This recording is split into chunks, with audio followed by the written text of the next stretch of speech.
Ó, pessoal, então nós vamos dar continuidade aí aos nossos conteúdos, tá? E hoje nós vamos falar sobre grupos terapêuticos e psicoterapia, tá?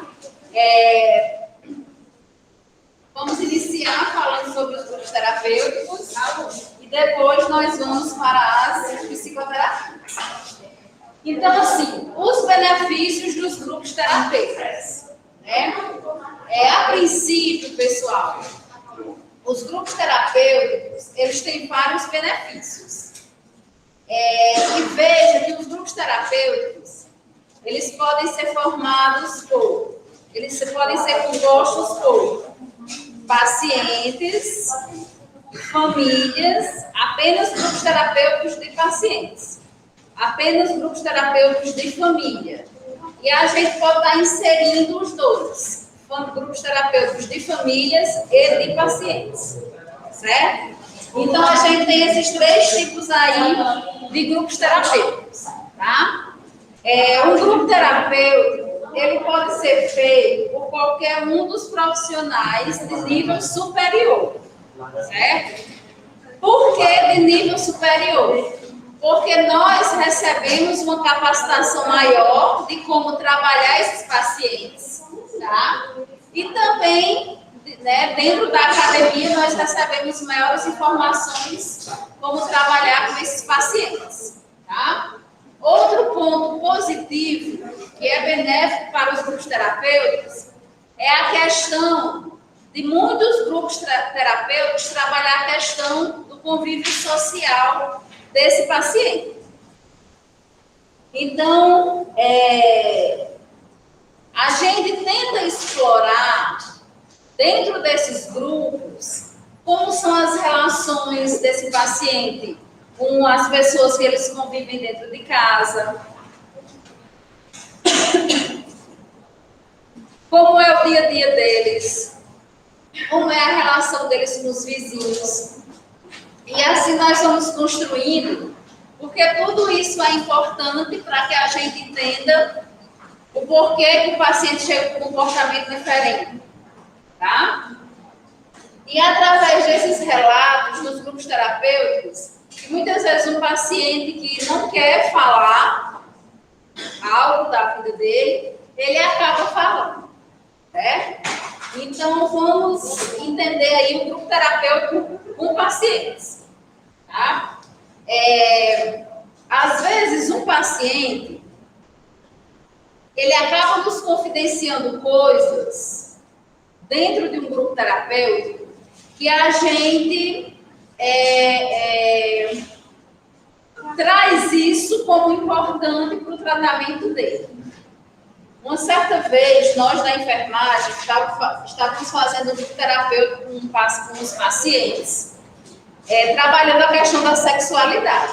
Né? Porque, como eu já falei para vocês, nós tínhamos uma paciente que tinha múltiplos parceiros, na realidade nós tínhamos duas, que tinham múltiplos parceiros, e para não falar sempre só com elas duas, a gente quis expandir para os demais pacientes. Daí montamos um grupo terapêutico falando sobre sexualidade. E daí, uma das pacientes, ela falou que ela tinha relação com o vizinho.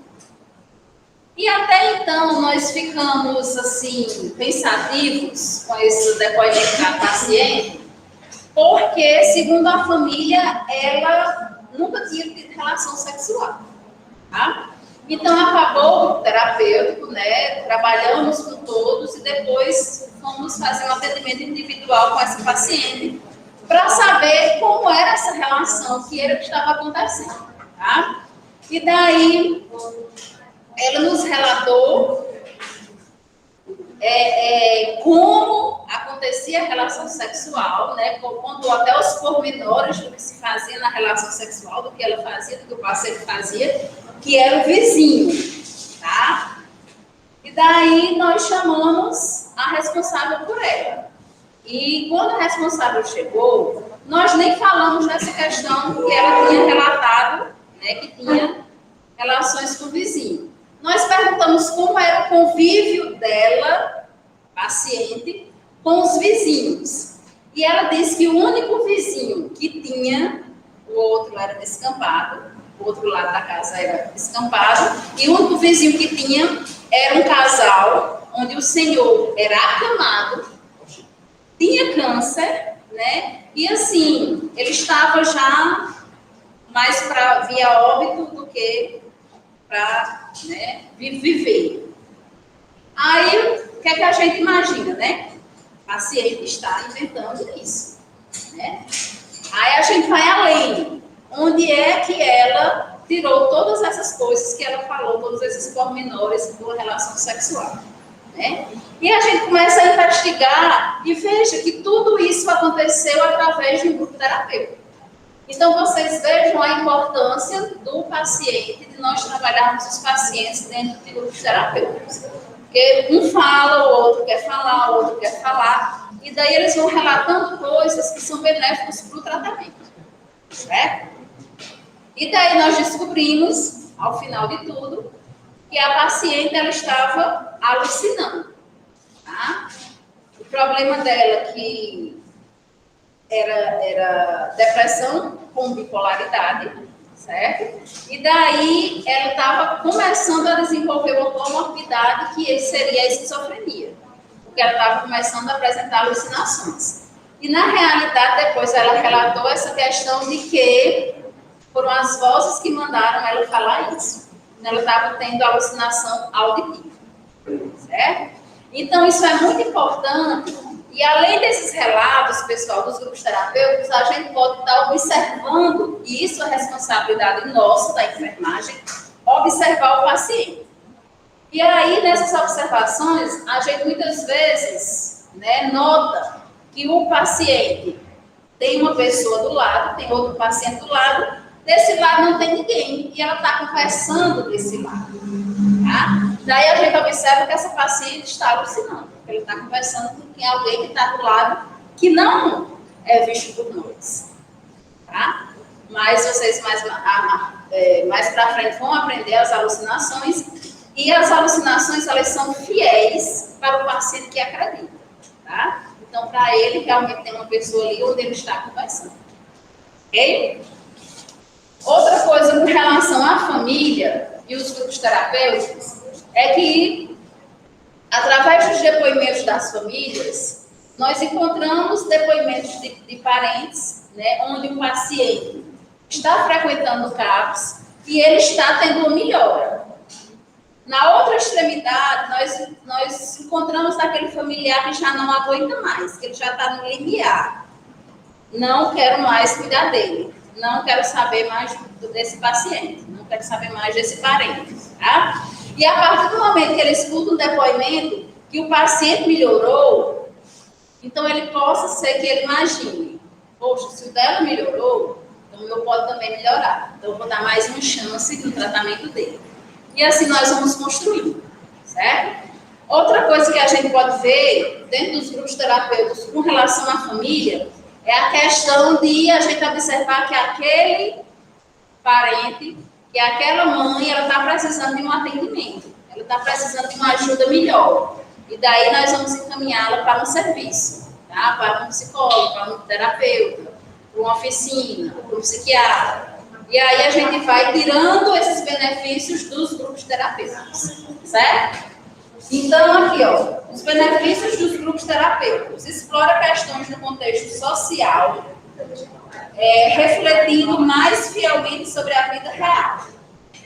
Proporciona uma oportunidade para chegar, ou para observar e refletir sobre a sua própria realidade social, bem como a do outro. Tá? Então, isso nós vemos muito nos grupos familiares. Proporciona uma oportunidade para se beneficiar tanto através de uma participação ativa, como através da observação. É na observação do relato de outro parente que muitas vezes nós entendemos o que o paciente está sentindo, o que o familiar está sentindo. Oferece uma oportunidade de dar e receber apoio imediato sobre preconceito, sobre preocupações, questões e problemas que afetam a sua vida. Né? Até onde esse parente está se preocupando demais? Até onde ele está precisando de uma ajuda, tá? E os membros de uma terapia em grupo se beneficiam trabalhando através de um conjunto de questões pessoais, dando suporte em um ambiente confidencial e por ajudar os outros a trabalharem também através dele, certo? Então, pessoal, veja que os benefícios dos grupos terapêuticos, eles são vários. São até mais do que esses, tá certo? Mas esses estão englobando todos os benefícios que a gente pode estar retirando como profissional de um grupo terapêutico, tá?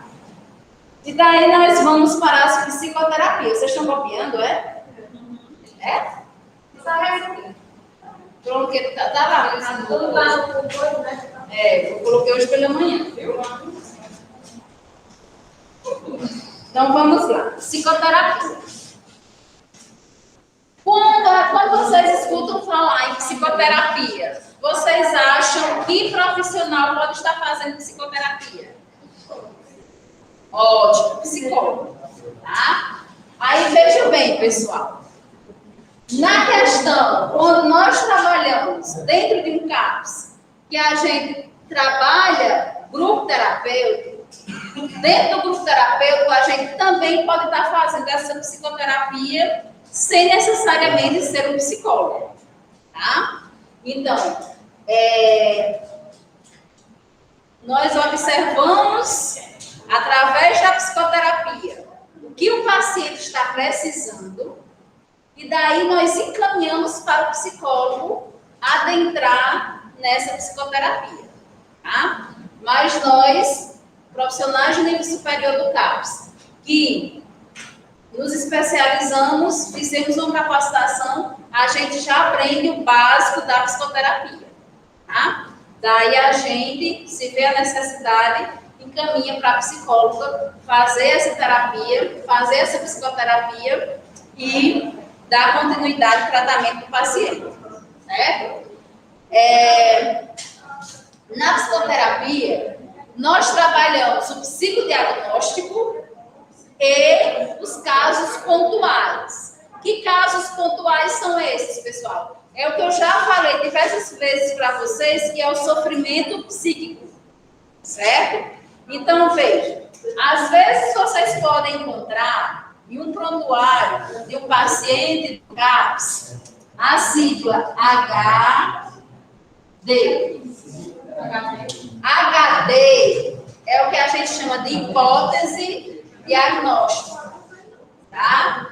Algumas vezes, os psiquiatras, mesmo acompanhando o paciente por algum tempo, eles não querem ou eles não têm a segurança de fechar o diagnóstico do paciente.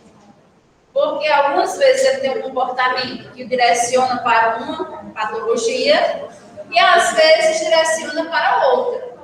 Então, o médico ou o psiquiatra, por não ter a segurança em fechar esse diagnóstico, então ele trabalha com HD, com a hipótese diagnóstica. Daí, quando ele vê a segurança de fechar o diagnóstico do paciente, aí deixa de ser HD e vira realmente o diagnóstico definitivo. Tá certo? Isso por quê, pessoal? Porque, olha, um exemplo bem clássico, né? Nós temos uma patologia que é chamada bipolaridade. Com certeza todos vocês já escutaram falar, tá? E daí, o transtorno afetivo bipolar, que é o famoso TAB. É a mesma coisa da bipolaridade. Então, o que é que acontece? A bipolaridade, o paciente apresenta duas fases. A fase de depressão e a fase de mania. A fase de depressão é a depressão propriamente dita, onde o paciente está triste, onde ele tem uma estima baixa, onde ele não cuida da higiene, ele não cuida da aparência, onde ele não quer se alimentar, onde muitas vezes esse paciente ele quer morrer. Isolamento social total. E nós temos a outra fase, que é o oposto, que é a fase de mania, onde nós temos a alegria exacerbada. Então, ele está lá no velório do pai e ele está rindo, porque ele está com alegria exagerada, certo? Aí imagine vocês, o paciente, ele chegou no CAPS com depressão, toda a sintomatologia de depressão. Então, o psiquiatra pode usar HD, hipótese diagnóstica, depressão.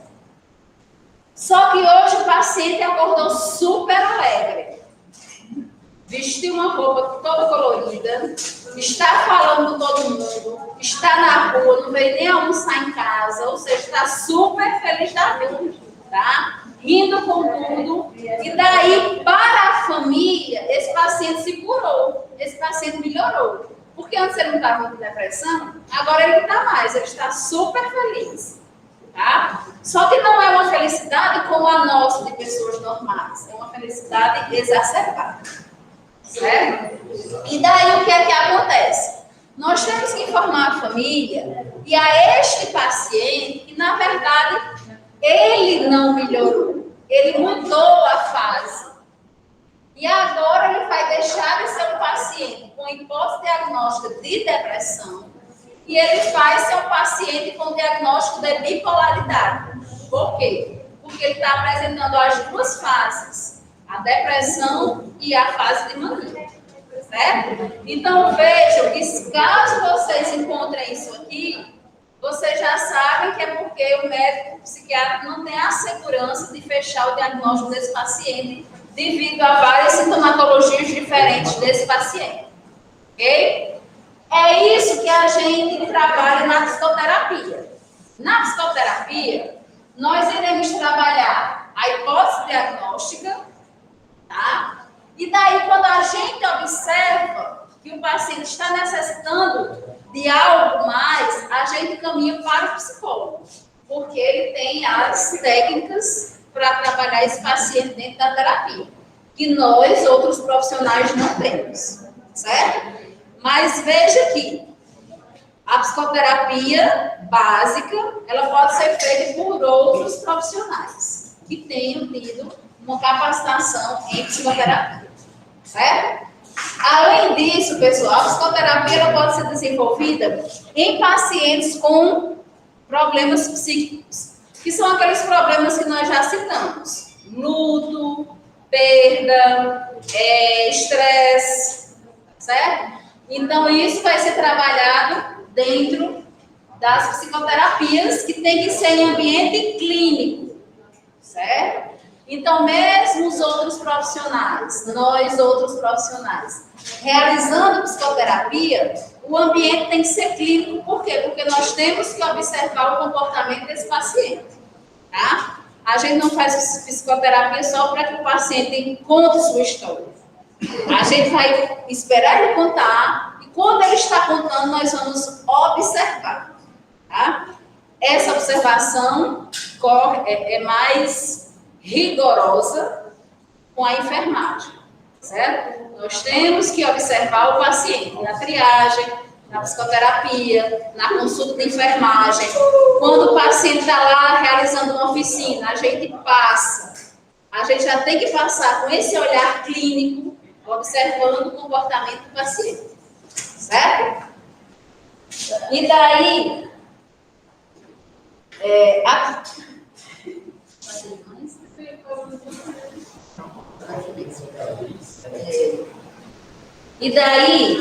a psicoterapia é aplicada com um determinado contexto formal.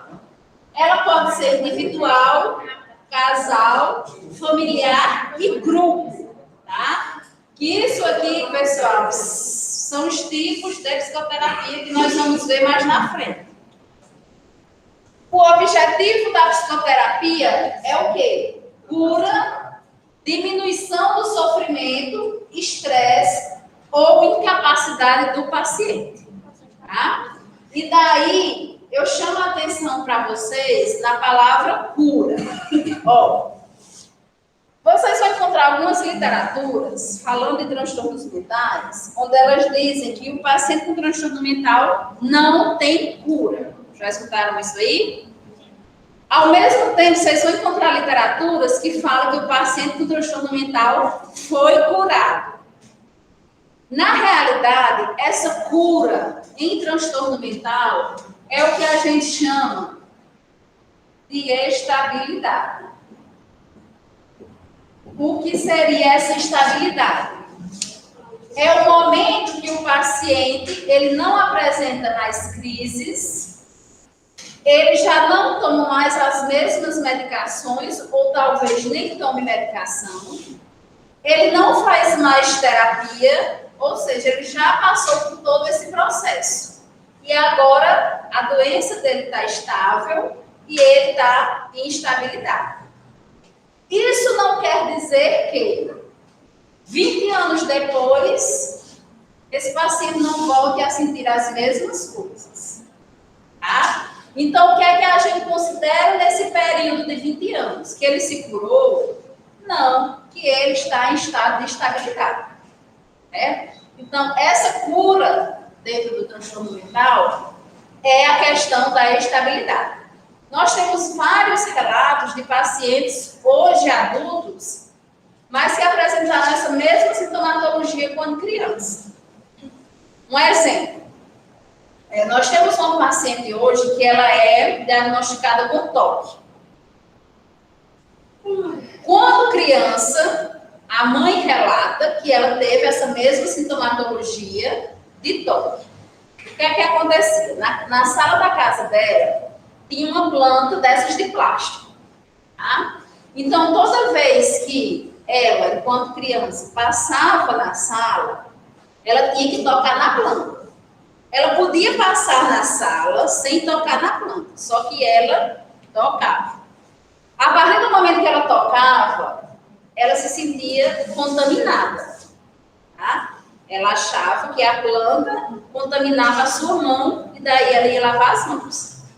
Por diversas vezes no dia, ela fazia esse mesmo ritual. Então, que a gente chama essas compulsões de rituais. Então, veja que é uma planta de plástico. Né? Às vezes a gente acha que uma planta natural ela pode ter algum veneno, né? Mas ela é uma planta de plástico. Né? E daí a mãe fez o tratamento, a criança tomou medicação e tal, melhorou, a sintomatologia sumiu, ou seja, ela entrou em estado de estabilidade. Agora, adulta, até em torno de 25, 26 anos, ela começou a sentir os mesmos sintomas.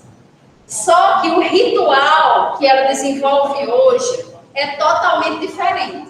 Não é com relação à contaminação. É com relação a pensamentos negativos. É assim, ela tem uma obsessão por um pensamento negativo. A própria mente dela cria algo negativo que vai acontecer ou com ela ou com uma pessoa, ou que talvez com alguém que nem ela conhece.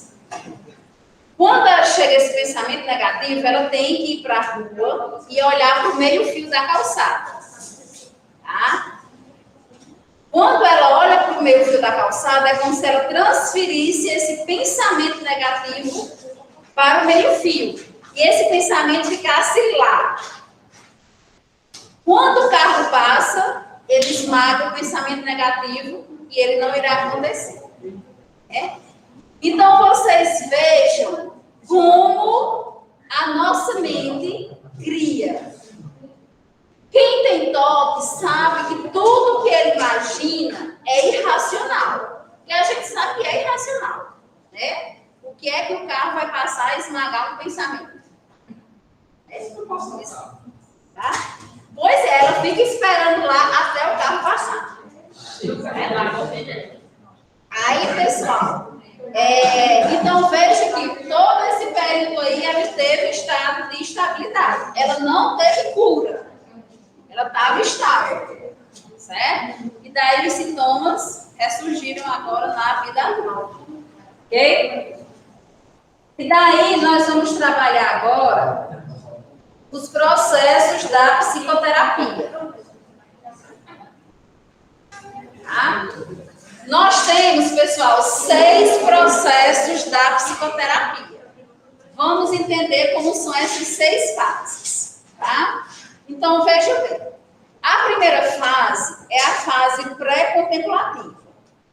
Nessa fase pré-contemplativa, o paciente, ele não, aliás, a pessoa, porque ele ainda não é paciente, ele não se reconhece como diferente.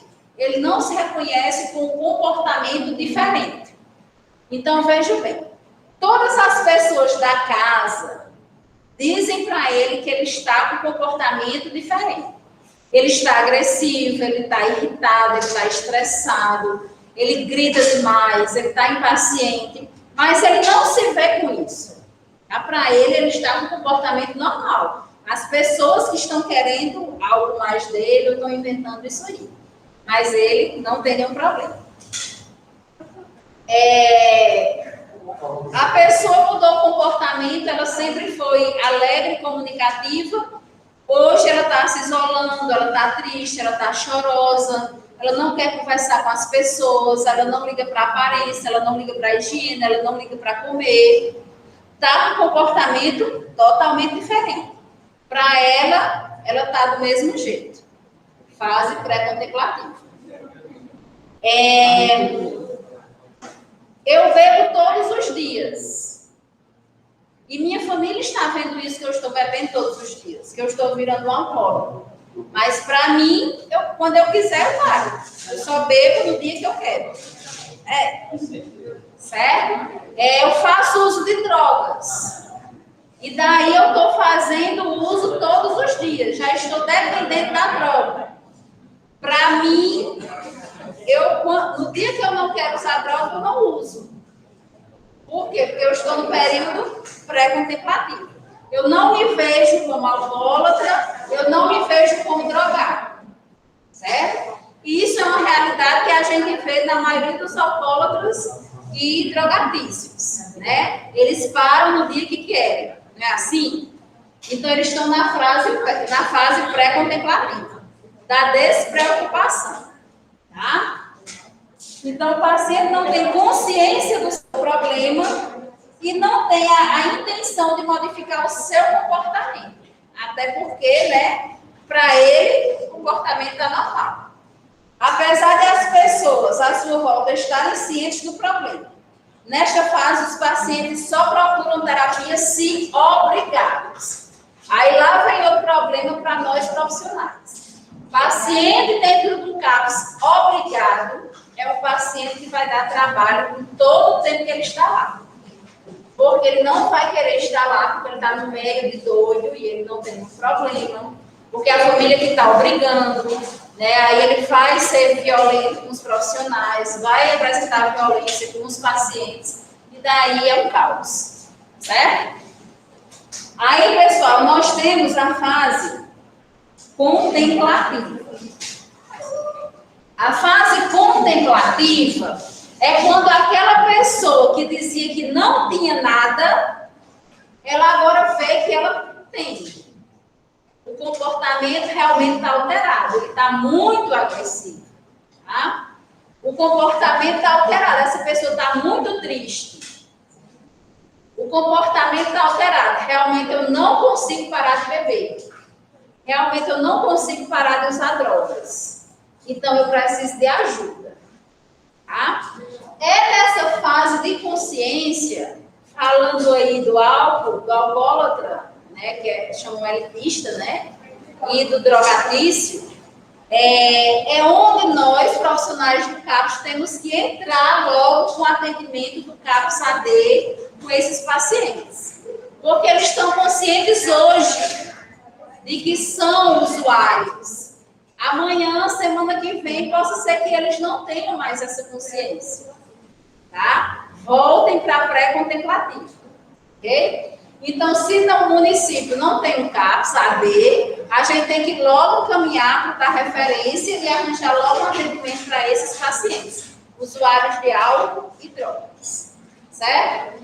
Então, aqui, o paciente, ele toma consciência da sua situação, do seu comportamento, o paciente se dá conta dos problemas existentes, mas não sabe ainda como reagir. Ele não está preparado para uma terapia está ainda pensando se concorda ou se não concorda. Se deve ir para o atendimento ou se não deve ir. Se deve buscar ajuda ou não deve buscar ajuda. Mas ele já tomou consciência de que ele tem um problema. Certo? E daí nós vamos para a fase de preparação, que é a fase da tomada da decisão. O paciente decidiu fazer o tratamento. Tá? Uma vez que ele decide fazer o tratamento, ele entra na fase de ação, onde ele vai investir nesse tratamento, onde ele vai investir na terapia, nos medicamentos, nas diversas consultas, em tudo o que ele for orientado, ele vai investir. Tá? Vai investir financeiramente, se ele tiver condições, vai investir o tempo, porque ele vai para as consultas, ele vai buscar medicação, ele vai fazer o que foi recomendado. Certo? Então, a fase de preparação é a base, é a fase da tomada de decisão. O paciente decide pela terapia. Nesta fase, o meio social pode desempenhar um papel muito importante, tá? Porque nessa fase de preparação, o meio social pode, ajudar bastante. Principalmente aí a família, porque ela vai apoiar, tá? E, pessoal, o apoio da família, quando um paciente decide pedir ajuda, é importantíssimo para que ele entre na fase de ação. Uma certa vez eu atendi um jovem, e ele, inclusive, já foi meu aluno do ensino médio, muito tempo. E daí ele estava apresentando alucinações visuais, onde ele é um rapaz que trabalha na roça, junto com os pais, e ele começou a ver vultos. E esses vultos corriam atrás dele, tá? E daí, por ver esses vultos, ele não frequentava mais a roça, certo? E daí, uma certa vez ele foi para o CAPS, porque ele quis ter demanda espontânea, só que o irmão dele acompanhou ele na consulta. E, na realidade, foi um péssimo acompanhante, tá? Porque eu estava na triagem, né? Então ele relatava o que via, relatava os seus medos, chorava como uma criança. E o irmão dizia que isso era besteira dele, que era porque ele estava inventando, que ele não via nada, se ele ocupasse mais a mente trabalhando na roça, ele não estava vendo essas coisas, tá? Ou seja, ele não deu nenhum apoio, certo? E daí, naquele dia, ele foi embora, não quis passar em nenhum outro atendimento, tá? E dias depois ele veio sozinho, e daí deu seguimento ao tratamento dele, certo? Mas a influência da família, nessa fase de preparação, ela é importantíssima para que o paciente entre na fase de preparação, certo? E também é importante que o paciente tenha a família na fase de ação. Por quê? Porque ele vai investir e a família junto vai estar, dando aquele apoio, aquela força. Certo? E nós entramos na fase de manutenção. A fase de manutenção é a fase imediata após o fim da terapia. O paciente investe na manutenção dos resultados obtidos por meio da terapia e introduz mudanças no seu dia a dia. Pessoal, nessa fase de manutenção é o que acontece.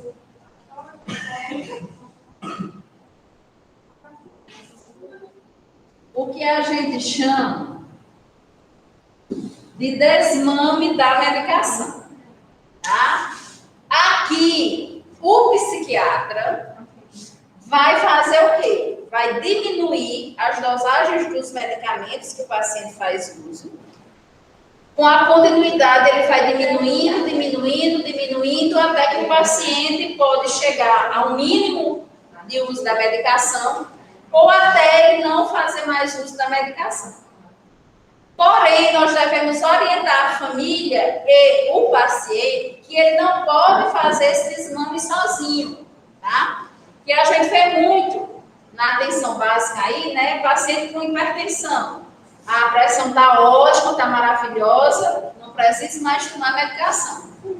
O diabético, a diabetes está ótima, está baixando até demais, não precisa mais fazer uso da medicação, não é assim?